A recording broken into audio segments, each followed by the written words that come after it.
every person on this earth has some level of stress, depression, frustration, uncertainty because of the world we live in. It's so high octane, high paced, got to get things done. We're not human doings, we're human beings. So, how can we lean on each other and open up to build that space and place of a bridge between another human being so that you can thrive and move through whatever it is that you're experiencing and not do it alone?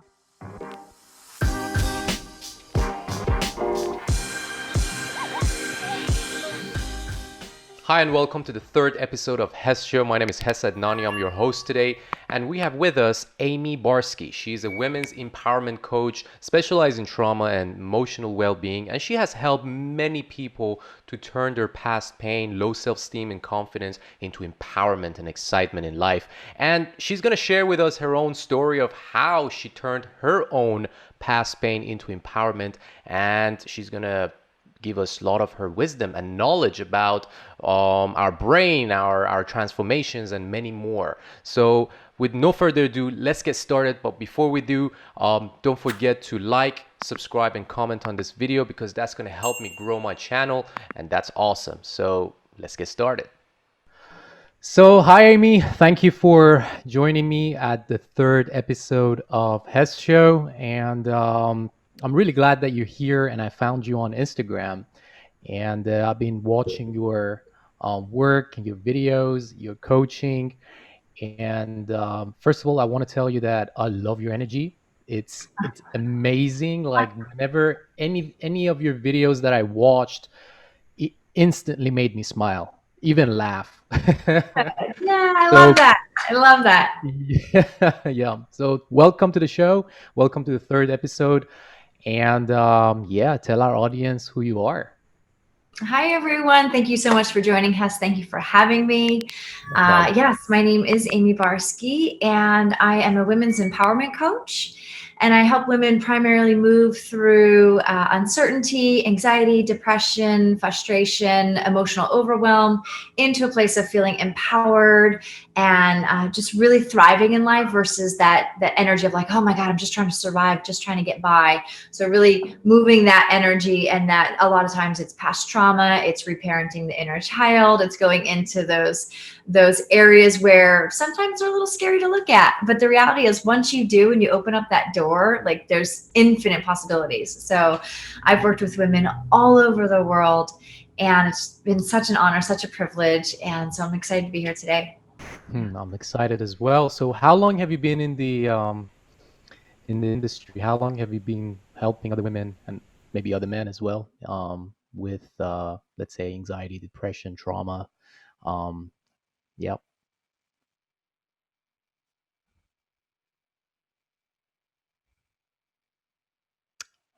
Amie,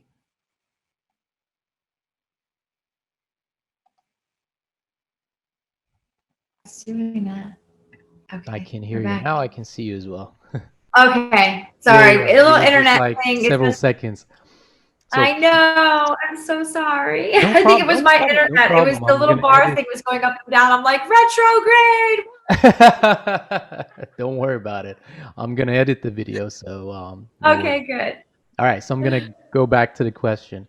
Um, so Amie, how long have you been in this industry? How long have you been helping people with, let's say, their past traumas, their Oh, anxiety, wow. self-help? Mm. Specifically, this particular experience around trauma and anxiety and depression, a few years now. But I've been in health and wellness for decades. I come from a background of a professional dancer, moving that into the entertainment business, cut to jumping into Pilates and yoga and breath work and those modalities of the somatic system, right? The physical body.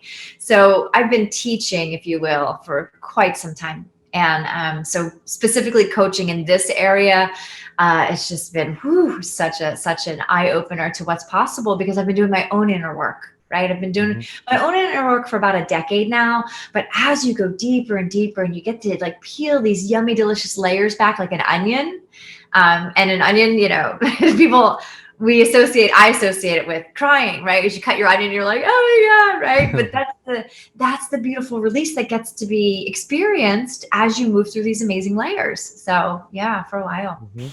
I'm really excited to hear about your story because yeah, you sent me your bio and I read in your bio about the nonprofit work that you've done, and you were doing it for many years, and most partly abroad and locally. So we're gonna get to that story later on, but before we get there, I want to know your backstory. I want to know why and how you chose to help other Mm. people. What happened? Well, in a nutshell, um, I was if you're familiar with personality patterns and behavioral patterns of what we accumulate from our childhood, because from conception to about 7 years old, we learn everything we need to know, the basics, how to handle money, communication, love, affection, attention, approval. It comes from our religion. It comes from culture. It comes from environment, whoever's raising you, parents, grandparents, aunts, uncles, all the things. And so I myself learned that I discovered that I was looking always out. I was a rule follower. There we go. I was a people pleaser. I'm going to follow the rules because if I follow the rules create happiness because this is the way I'm told. Do this, do that. Okay, great. I'll do this. I'll do that, and that would create this magical life. That Disney or romantic comedies, explain. Oh yeah, this is what it looks like. Far from the truth. So, in my experience, anyway. And so I discovered that I was so attuned to what other people wanted that I didn't realize that I had my own North Star. I had my own GPS system. I had my own intuition that I was so detached from until there became like moments in life where my eyes started to open up to these opportunities or to this insight, this knowing. You know, your soul, we live in this skin suit, right? This body, right? This physical vehicle that gets us around, and the soul lives inside.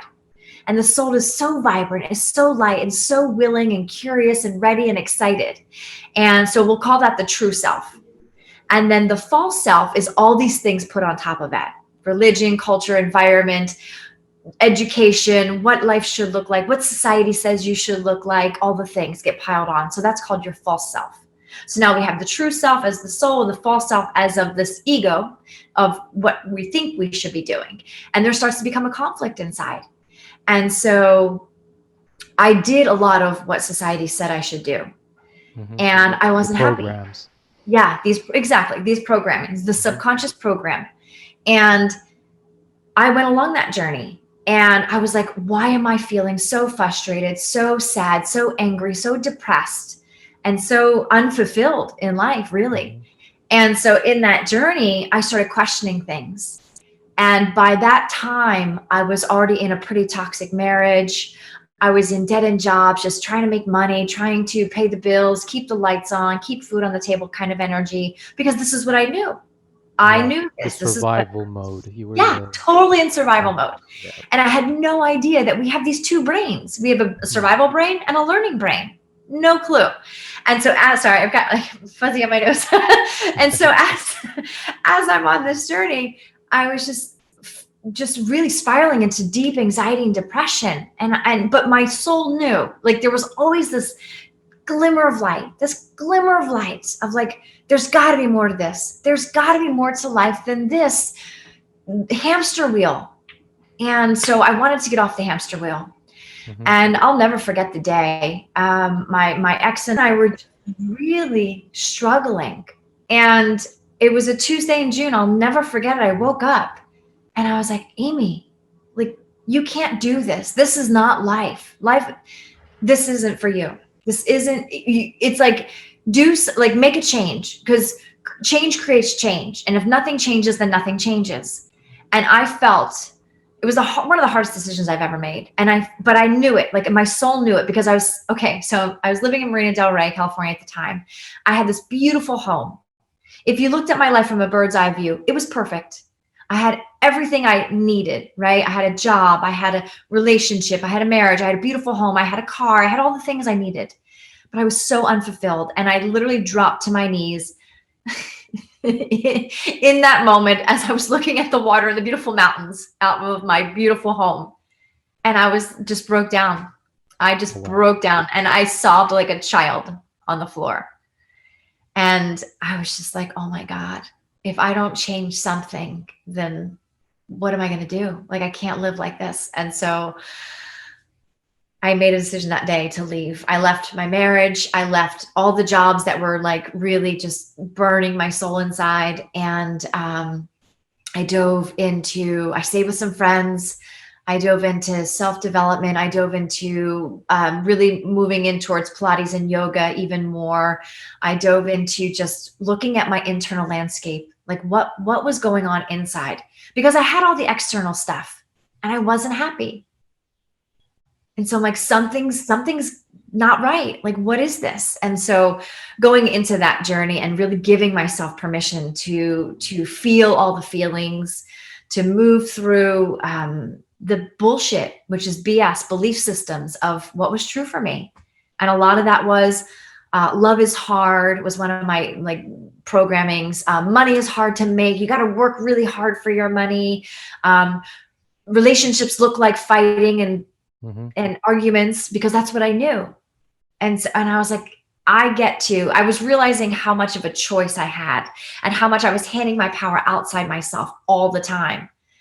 And I chose to take my power back and step back in and go, okay, let's do some excavating of what's inside to see how I could really turn things around. And And how it did didn't you, happen overnight. It didn't how, happen with the click of a of switch. course not, of course. And how did you kept yourself, kept your courage? How did you keep yourself motivated and on the path? Because this is a big decision Yeah. in not in anyone's life. Is a big decisions to leave everything behind, leave all the programs that been told Yeah. to us for many years, and just it feels like you start from zero. You start from Oh yeah. knowing I mean, nothing. I So really how did you become that courageous to go on that journey? the biggest gift I gave to myself, well, one, I started doing Kundalini yoga, which is a meditation practice yoga, and that was really powerful.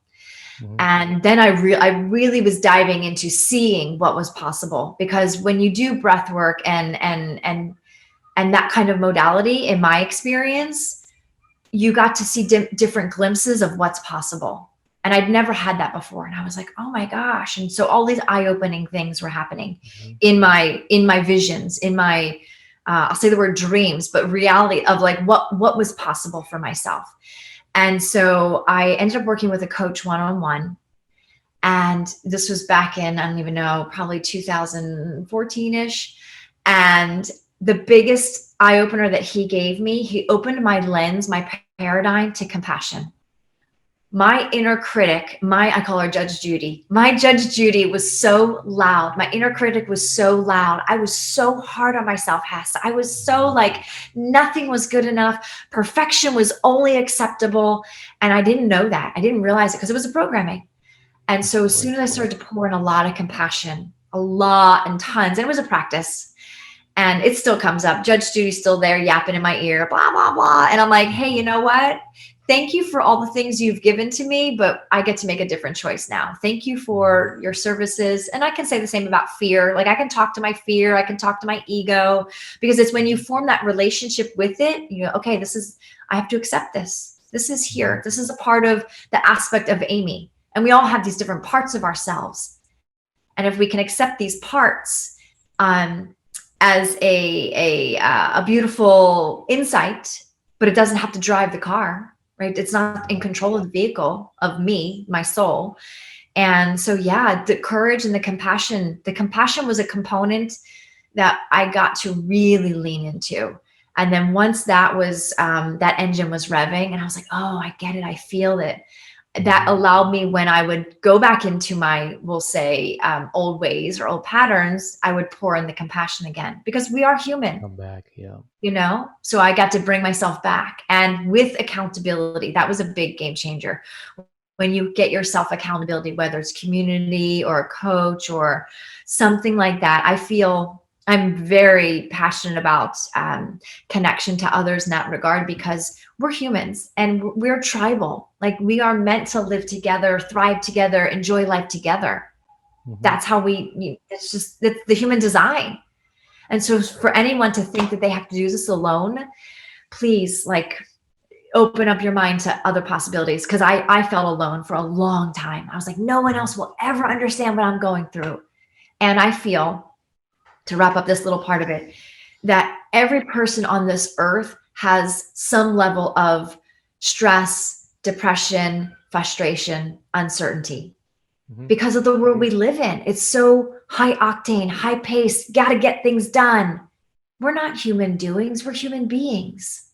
So, how can we lean on each other and open up to build that space and place of a bridge between another human being, so that you can thrive and move through whatever it is that you're experiencing and not do it alone?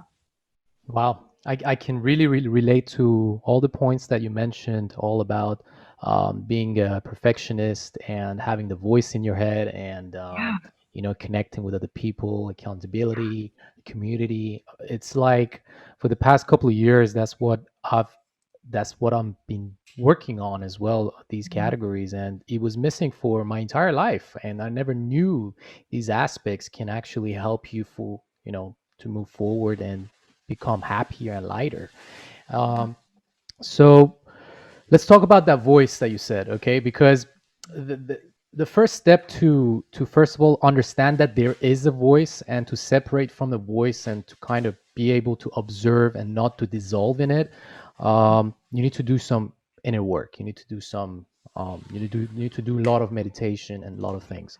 Um, so how do you first of all how do you separate yourself from that voice? How do you say that that person, that voice, first of all, is not me, it's just part of me? And how do you make peace with it? There's, if you're familiar with the drama triangle, so imagine a triangle. On each corner of the triangle is a aspect of us as humans. There's the hero, the victim, and the villain. And so, in a perfect world, we don't want to play any of those roles, but we almost always are in some kind of relationship or experience. And so, for myself, I played the victim for a really long time. I played the victim role. I blamed everything outside myself. I blamed my paycheck. I blamed my relationship. I blamed my parents. I blamed my education. I took everything and I put it outside myself, and I blamed all of the things for everything that was going wrong. If something was going wrong in my life, I went and said, oh, well, it's this fault or that fault or this happened or that happened. Well, I would poke the bear every which way, but I was never poking myself, going, what about you? Because the common denominator was me. If I'm the common denominator in all these experiences, then I get to hold up the mirror to myself and go, got it. And then moving from the victim role into a place of the creator role. I want to create my life. I want to deliberately design my life. And so, to answer your questions in regard to the voice or the voices or whatever, again, they're just aspects of ourselves. They're parts of ourselves. Have you ever heard someone say that they're like, oh yeah, part of me felt this way, or a piece of me felt like that? They're talking about that Mhm. outer aspect, that other area. And so I think, in regards to the question of, like, well, how do you just, like, listening to your intuition, like, what your gut is. I think the word intuition for me was very foreign. The word self-love was very foreign. So if I could say the word gut, oh, listen to my gut. Yeah, I know what that means. I understand that. And so, for some of you who might be listening right now going, yeah, I don't really know what my intuition is or what that might feel like or look like. It's the gut. It's the gut feeling of, like, oh, I should grab a jacket before I run out the door today. I should grab a snack or a protein bar or a water right before I do XYZ. Like, that's your gut. That's your intuition. And so for me, that was one of the first things that I wanted to start listening to, was getting in tune with that. And asking yourself, like, when you're in a space of confusion and you're hearing this voice say, don't do that or do that, or that's scary, or whatever that voice might be saying, it's like, what would love do? How would love approach this? Because we're beings of love. We're beings of light and love and energy. So, listening and hearing it and then deciding, is that the road that would be tuned into the highest version of you, the best version of you, the most intelligent version of you. And I think that was, for me, a really beautiful way to uncover that, these are aspects of me that I get to make a better choice around. If I know, okay, if I can put it outside myself and go, okay, I hear it. And I've heard you before, and I followed that voice before, that voice of fear, that voice of, loneliness, or telling my story of like, oh, no one will understand me. No one believes me. I'm unlovable. I'm stupid. If I listen to that, look where it's got me so far. Has it got me where I want to go, or has it held me back? So it's And kind if of the like a answer, life review, yeah, like an energy you audit, take. right? Yeah. So if that voice has taken me down a place that I didn't enjoy, then I get to try this other thing. I get to try this other thing for size. And it's like almost playing the opposite game. If the voice is telling me to do this and I understand and I see that this is a pattern I've been having in my relationship or in my career or in my self-esteem or my health and wellness, I'm going to try the opposite game. I'm going to play over here for a moment and see what this could possibly be like for me to experience. And so it's paving a new road. We have I call it a super highway.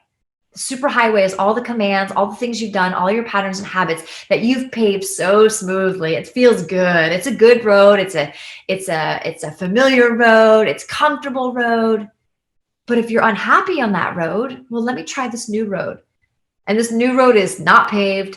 It's full of bumps and potholes and all the things. But eventually, if you keep trying that way, this new way, and it feels good and it's feeling in alignment with your values and your integrity and your beliefs, then it's going to get smooth and it will become a super highway. But it might take a moment. It's not going to happen in the blink of an eye. That's so true. Yeah. Yeah, I had to take a moment a little bit to digest that. Let's roll back a little bit to that moment that you restarted and started Mm. fresh. Let's say you took that road, the bumpy road, to another path to your happiness. Um, what kind of how was it at the beginning, and how did you, let's say, find your way on that path? How did you, what was your first, let's say, successful moment on that path? How did you get back to be Mm. on the road to be happy and feeling good and feeling Yeah, that I love you that are on the question, right path? Hess. Yeah, I love that. I love it's like, what's the how to? Because we want the answers. Like, how do I do that? How Like, to, how and do I also do your that? story, because this show is all about stories, and we're all human beings. We love stories, and that's how we understand deeper. Exactly. Yeah. And how I do it might not be how someone else does it, but for me, it was really doing the internal work. It was moving towards, more self-development, understanding what anxiety was for me, my experience around anxiety, my experience around my thoughts that was causing the depression. I know there's different levels of depression too. So I was at one point, uh, I went to the doctor to help me, get through this. And literally, they just handed me a prescription. And I'm just not that person who, I don't take a lot of, ibuprofen or pain medicine. It's just not me. I do my best to stay as holistic as possible versus Of putting a course. pharmaceutical thing in my system. And I was like, that's your answer? Like, if it felt, yeah, it just didn't feel true for me. And again, there's different levels of depression, so everyone has to, seek the help that they need. So for me, I thought, okay, medication, and I sat with it, and I was like, well, do I do I believe that this is the answer for me? And I had newly started the practice of meditation. And so, me learning more about meditation and then me understanding the mind and how the mind can move through. I mean, the power of the mind is extraordinary. And I had no clue, like, how amazing this brain inside of our head is. I mean, I was like, what? When I started doing real deep homework around the subconscious and around meditation and how it can really start to reprogram and bridge the gap between the hemispheres and all, I was like, oh my God. So I chose meditation over medication.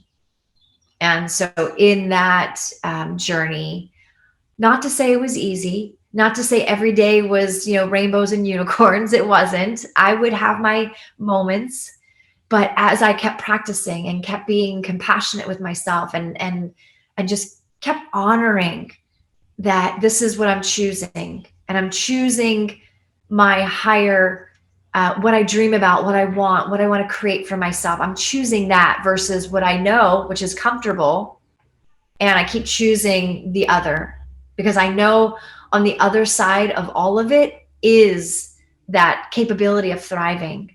And so still crushing those belief systems. I just did a huge um, session yesterday with a coach that I work with around my money story because I was like, really? This is still here after all these years. I'm still having, moments of like, doubt and this and that. And so again, just peeling the layers back. Again, it's not just about uncovering one particular instance that happened in your life and going, okay, great, I'm done. It's great. I'm fixed. I'm healed. It's just That's a this journey. ever, yes, it's the evolution. And Hmm. it's like it's a living, breathing organism as we are, right? So can I be okay with having a moment of like, I'm not feeling that great. And where's my mind? And is the thought I'm having true? There's three things we can ask ourselves when we're having like crappy thoughts that are spiraling and you notice, wow, this is really taking me into an ugly space. Is the thought true? Is the thought allowing you to be like in your highest version of yourself? Right? Is it allowing me to be the best version of myself? And then finally, the last question is the thought moving my needle forward or keeping me stuck or moving possibly backwards into old patterns and habits? And Mm. so almost always the answer is no. And so then I get to say, okay, well, what thought do I want to choose now? It's neuroscience, Joe Dispenza. He's amazing, right? Yeah, I get I've to been choose my following his thought, work a lot lately as well. He's amazing. right? The way that he connects spirituality and psychology and mental health is amazing. He It answers. really is. Uh, You made me curious about something you said. You said during your meditation you were connecting the two hemispheres. I never heard that before. Can you expand on that and tell me what it is? Yeah. What Well, exactly? okay. So if anyone's ever played with psychedelics, right, mushrooms or anything like that, you're basically, it takes the ego and sets it aside and connects everything. So that eye-opening experience of infinite possibilities. And so meditation and breath work specifically can do the same. You can get to that same high, that same feeling, that same heightened experience without taking anything through meditation, through breath work. And so going into that space and feeling what pure love feels like, what pure potential feels like, and then bringing that into vision. Like I have a vision board that I look at, and I not only look at it because the law of affirmation, love it, right? Law of manifestation, love it. However, I think sometimes we're missing the key element of the five senses, because I can't just sit Mhm. at the board and be like, oh wow, I want that. I want that. I want that. Because where is it? It's outside ourselves. You're looking at an external. So, how can I bring that and pull it into the energetics of my beingness, my somatic system, and go, what does that feel like? Mm. What does it feel like to have a beach house and just be waking up to the ocean every day and the fresh air? Like, this is my vision board. What does it feel like to be in a healthy relationship and be able to communicate so clearly, have compassion and understanding? And so when you tap into the feeling, the essence of as if it already is, and Joe calls it the new future reality, Hmm. as it's here, it's already here because it already is. Everything you want is already here. You get to call it into your You just have to reality. tune in. Yeah. Mhm. And so it's connecting those hemispheres and going, okay, it's here, it's all around me. And if I were to show you my countertop right now, because I just spoken to the money stuff that's been coming up for me, I went and put a couple $100 bills on my counter. and I'm reading a book about money specifically, so I used $100 as my bookmarker to know that money is like air. It's abundant. It's all around us. It's everywhere. Mm. And we get to celebrate that. I get to celebrate that as I'm moving through this like hiccup, this bump in the road that I'm having. Yeah, there's a Yeah. lot of us that we have bad relationship with money because it's either being taught to us program that is evil or either is hard to get. And it's the concept of money is tightly connected to time, which Yes. there's no connection between time and money. It's just, Or work hard. You feelings have of to work energy. really hard. Yeah. Yeah. So, I want to ask you, um, you went through the journey, you erased a lot of the programs that you had, and you got to this place which you healed yourself and you're healing others as Can we well. pause for 1 second? Yeah, Do you yeah. mind? Because you said what was the word you just used around the programming? You Um, said, I got rid of the programming. It's not but get ridding, it's knowing. It's the Knowing. information, the Hmm. insight. Yeah, oh, you said I erased. I erased the programming. That's sorry, that's what you said. So it's not necessarily that I erased it. I have awareness around it. You got aware of it. Hmm. And in the awareness is the choosing something different. Because it's not about the awareness. We can have awareness all day long. It's what you do with the awareness. Mm. So I have this awareness. Here's my money story. I have this awareness. Love is hard. I have this awareness. Whatever the belief system is, the command that you're telling yourself, the thought. And So now do with you this think awareness, that I these choose. programs and beliefs stay with us forever? Do you think we can erase them? I don't know if it's about erasing. And again, this could be debated, right? I don't know if it's Mhm. about erase. It's aware and make a new program and build something new for yourself. Because I Mm. can't erase my past. Of It's a course part of not. my experience and it's made me who I am. And there's a lot of gratitude there.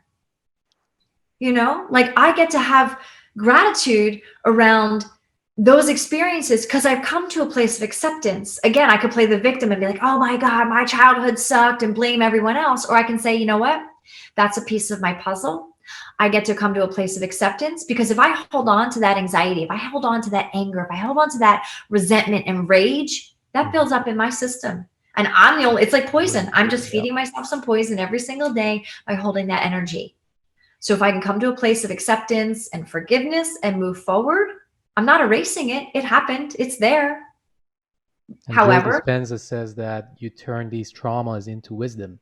yeah. You get over them and then keep them as a knowledge in your system that yes, that happened to me and this is what I got from it, and the chapter is closed.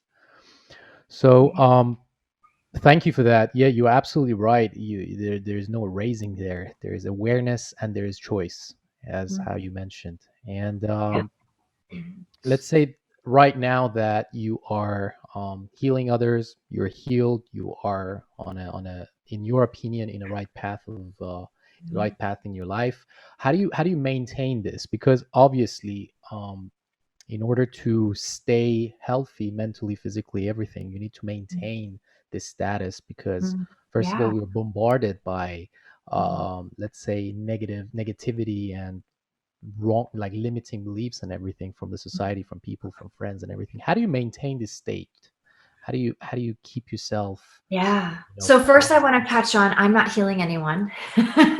Everyone heals themselves. I'm holding space for True. it. I want to I like make the that fact that you crystal correct me. clear. I really like that. I am want to make that Take it. crystal clear. I'll I take am it. not healing anyone. I'm not a guru. I'm not a right, like crystal clear. And none of my coaches have healed me. I have healed myself. Hmm. So the only one that can heal yourself is you. I want to just really presence that because I think it's really important, and I really want to present this because this just brought up a memory. The first coach that I mentioned that I worked with, I totally did that. I was like, tell me the answers. Give me the answers. What do I do? And he was like, don't work that way.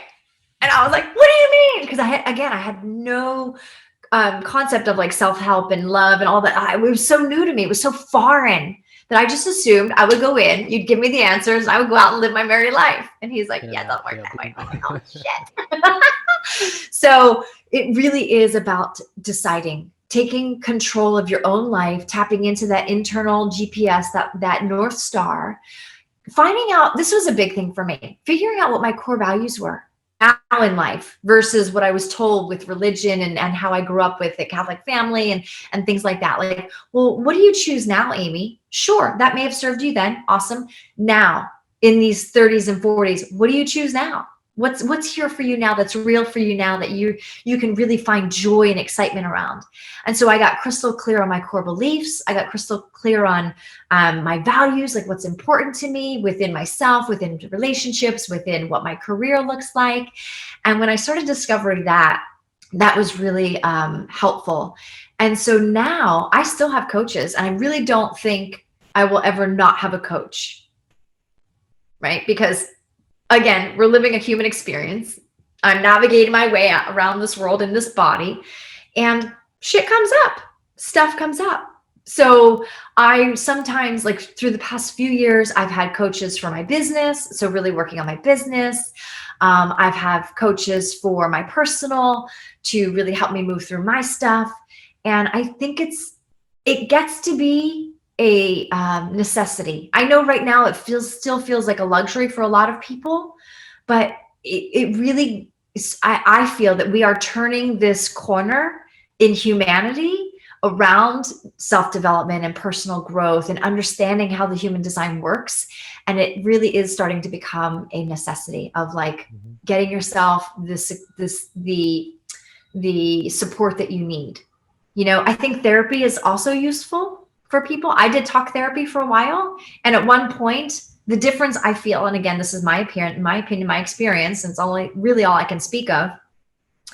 Talk therapy was great. I got to talk to someone, talk it out, move through it. But I didn't walk away with like tools and techniques and modalities to help me when I was in my shit, right? At home and have an experience. Then what?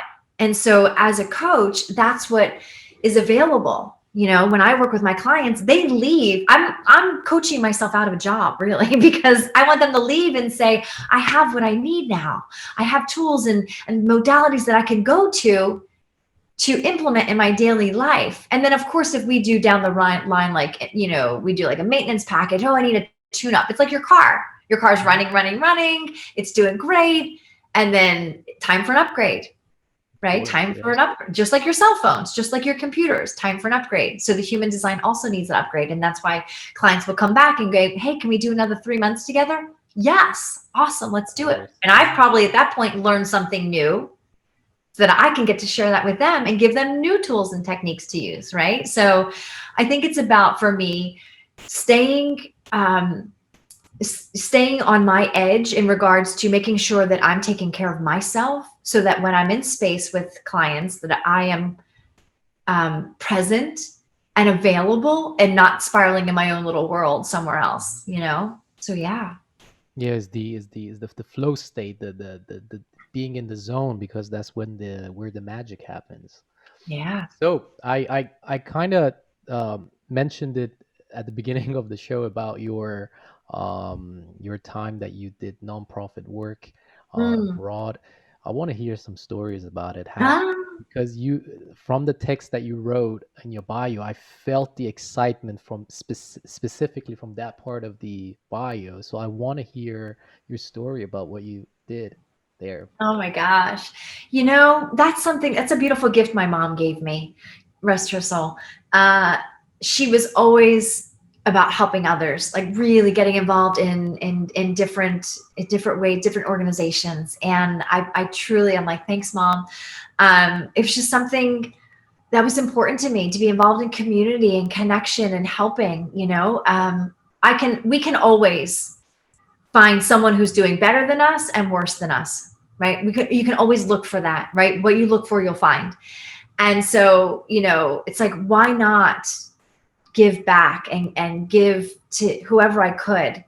And so at one point I was volunteering at an organization called Maryvale, and I would volunteer at their holiday event.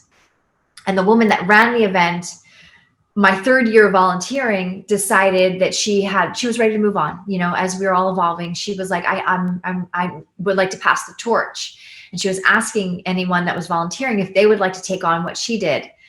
And I had no idea what she did. I was like, well, this is a really cool event. Like, what does it entail? And so separately, we got together and we had a meeting, and basically she would raise usually between, I don't know, maybe like $5,000, $8,000 each year to give this halfway house where girls were living at the time from the ages of 7 to 18, where they're between foster care and family. And it was a lot of confusion. So this was giving them a roof over their head, food to eat, education, and therapy for those who needed it while they were in this in between space.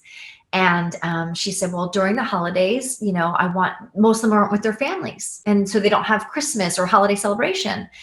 And so she's like, this is what I do. I throw them a party every year, a celebration every year. And so I was like, wow. And it involved raising money, buying gifts. Like, the girls really got to ask for what they wanted versus just like, oh, a generic, sweater or slippers or something. They actually got to ask for what they wanted. They got a wish list. And so my girlfriend and I decided to take this adventure on. And yeah, we created this entity from this nonprofit called Maryvale Angels. And so all these angels, which were all the people that donated, got to sponsor these girls and create a beautiful experience for them every holiday. And we did it for like 15 years or so. And it was really magical. And once I felt I was ready to hand that baton over, I still wanted to do community work. So my girlfriend invited me into a community called Build On. And Build On builds schools all over the world, mostly obviously in third world countries, Nicaragua, Malawi, Senegal, Nepal, and a few other places. And so my girlfriend said, hey, do you want to get involved in this? And first, travel is like near and dear to my heart. And travel into unknown territories, into third world countries, is really near and dear to my heart. I've been to India, I've been to a lot of different places. So I was like, sign me up.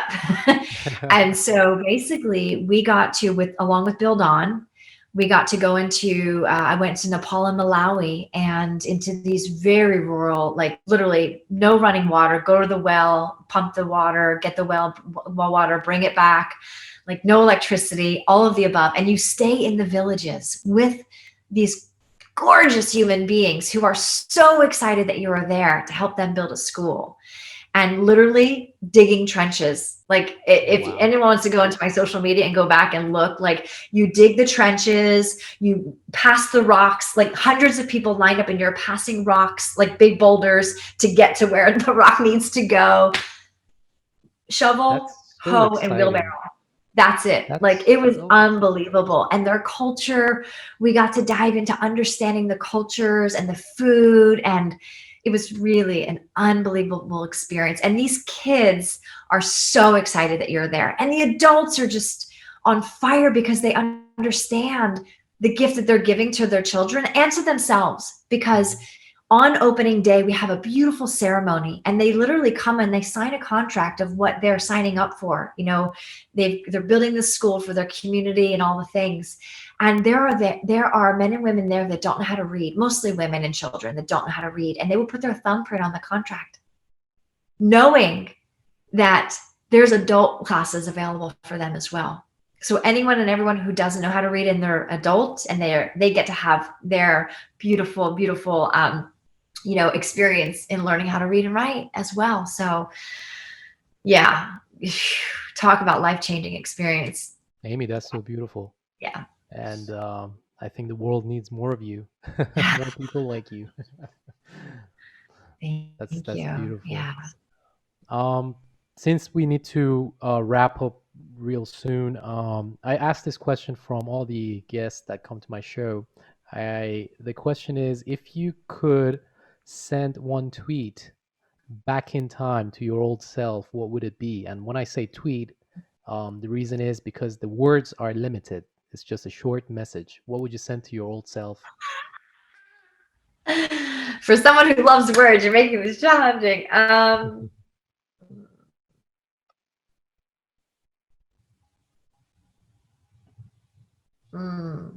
many words do I get? 150 characters. I'm not a tweeter, so I don't know. Just a sentence. Let's go with a Yeah, sentence. I'd say something like, stay curious, dive into the courage, and ask for help. Ask for support. Yeah. I think a lot of us think we have to do this all alone, you know? I feel like Just every stay part curious. that you said was for a Yeah. reason, and it was really meaningful. Yeah. Joy, celebrate. That's a big one too for me. Stay in a place of celebration. You know, what appreciates. So if we can, that's my most recent coach really instilled that in my heart, to celebrate, to find the wins every single day. And I have an alarm that goes off every day at 3:00 to help me go, where are you at right now in your headspace, Amie? Remind me that I'm safe and that everything I need is right here and it's available, and to celebrate all of it. Yeah. Amie, the last question I want to ask you is about one piece of advice that you want to give to our audience. Maybe some of our audience have anxiety, some people have trauma, some people have low self-confidence, low self-worth. One advice that you give them before we close. Mm. Remember that you are whole and complete as you are. You are not broken. There is nothing to be fixed, and all things are possible. Thank you, Amie. Thank you for being here. Thank you for all the wisdom that you shared on this episode. I wish we had longer time to discuss more, because I had to skip a lot of questions and thoughts that I had just to keep my promise of time. But yeah, thank you for being here. Thank you so much. Have a beautiful day. I really appreciate you. Be well, my friend. Thank you. You're welcome.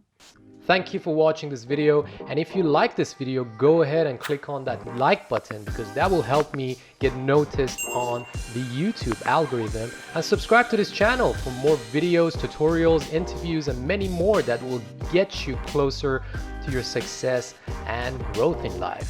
And have a nice day.